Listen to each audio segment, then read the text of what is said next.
Good afternoon, we are Group 13 and today we will be presenting Managing Learner Behavior. Managing learner behavior can be described as an educator making use of a set of different educational strategies and practices in order to manage and promote acceptable behavior in the classroom, and to disallow for unacceptable behavior in order to promote a classroom environment where teaching and learning can take place effectively.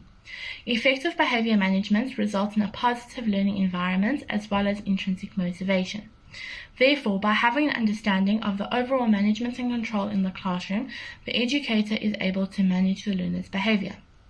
There are three main aspects that can assist in creating an effective positive learning environment as well as intrinsic motivation.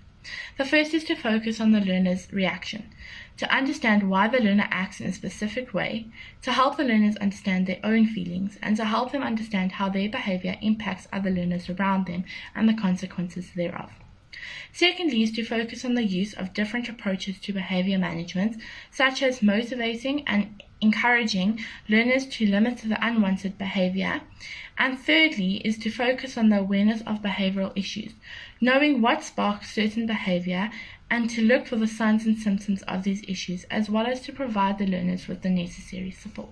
When the teacher does that regularly, they gain the trust of the learners and better insight into their emotional well-being. It also helps develop good teacher credibility with students.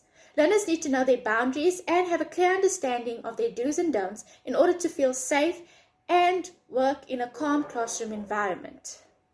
It also helps them develop a good routine, setting the tone for continued optimal learning. Through the positive behavior of the teacher, the learners show respect to and motivate one another. There are no set rules to achieve good learner behavior, as each learner and each class is different. However, it is vital for the learner-teacher relationship to be positive and healthy, to understand learners and their needs. Good classroom management is also important for good time management. It ensures that as much learning takes place as possible and that the curriculum is finished in the allotted time.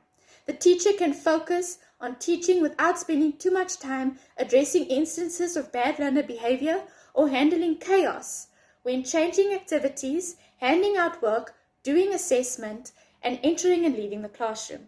This lessens teacher stress and minimizes the effects of normal disruptions such as the intercom going off and unexpected disruptions like a fire drill. To manage a class, you need strategies and techniques in place. To achieve optimal learning, the teacher must engage positively. One of the most important factors for positive behavior is a positive relationship. This will motivate learners to achieve better and to feel good about themselves. To manage a classroom is not simply about running a classroom smoothly, but rather about creating a safe and healthy learning environment.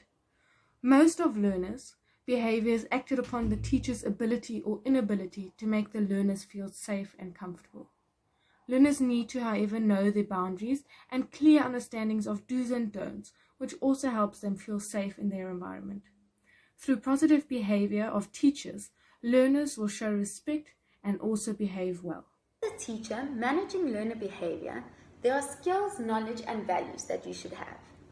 Teachers need to remember that all negative behavior has a meaning. The teacher needs to observe and speak to the learner to understand why the learner is misbehaving and then address the issue. It is important for teachers to have knowledge on intervention strategies to deal with negative behavior. These include simple intervention strategies such as nonverbal cues. There is also moderate intervention strategies such as withholding the learner's privileges, and extensive intervention strategies is involving the parents. Important skills a teacher should have include classroom management skills. These are really important. You need to be able to control your class and manage your class for them to be able to interact and engage in the lesson effectively without getting out of control. So these are important skills to practice. Good planning and organizing skills are also important, as this will keep the learners invested in the lesson. There are many values a teacher should have when it comes to learner behavior, but it is most important for the learners to feel acknowledged and cared for. Ensure to use positive and encouraging communication and interaction with them, as this will create a bond which will encourage them to behave well. It is also important to remain fair in all aspects of the classroom. Our theme is currently being implemented in schools. Teachers have big posters with the class rules in their classroom. On the first day of school, teachers go through the list of rules with the learners to ensure that they know what is allowed and what not. The teachers also use this list of rules throughout the year whenever learners are misbehaving so that they can remind them of the rules. The teachers praise good performance and behavior. The teachers also use additional incentives such as stamps, stickers, extra playtime, and sweets to reward good behavior and hard work. Classroom management I've seen is quite important to arrange the learners' seating in such a way so that disruption is kept to a minimum. The teachers also walk around the classroom when the learners are working to ensure that they are making progress and to see where they can help. The teachers build good relationships with the learners by learning their names and also greeting them every morning and then doing mini check-ins with the learners to see if they are okay. What can be done with the theme Managing Learner Behavior for the effective functioning of schools? We can start by instilling a level of respect and discipline in our learners. Respect not only for themselves and their peers, but also for their authority figures. Us as authority figures, however, need to also allow the learners to feel safe in approaching us. We need to be approachable to them in any problems that they may have or inquiries that they may have. Engaging learners in learner-centered activities helps learners to feel engaged and included, and they can benefit from the experience as a whole. We can also implement distinct rules along with consistent reinforcement strategies and techniques. These rules are important for clarity and behavior control across the school as a whole. Therefore, consistency is a necessity when dealing with behavior, positive or negative, through all grades in the school. Effective and positive learning environments need to be created for learners to feel safe, inspired, motivated, and academically challenged in order to achieve their best abilities, as well as maintaining positive behavior by using preventative methods such as early detection in their work, in their behavior, the smallest signs that their behavior is taking a turn from the desired behavior. Preventative methods also include communication with parents on the home life situations.